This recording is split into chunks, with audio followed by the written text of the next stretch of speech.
Assalomu alaykum hurmatli kuzatuvchilar. Bugun 8-iyul 2025-yil sonamizga Sinchita kompaniyasining Hilux Bodring duragalari may oyida ekilgan. Bugungi kunda 3-terim holati. Bu ko'chatlarimiz urug'dan ekilgan, tayyor ko'chat holatda emas. Urug' yerga tashlangan edi.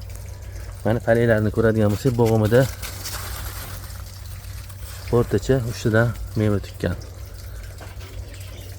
Mana hosildorligi, bu yildagi chiqayotgan hosillar ko'rishingiz mumkin, juda ham chiroyli.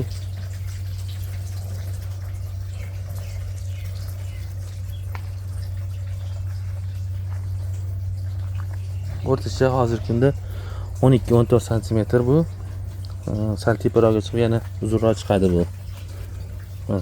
Mevalar. Mana hozir terim bo'lgan joyi shu. Terimdan keyin holat.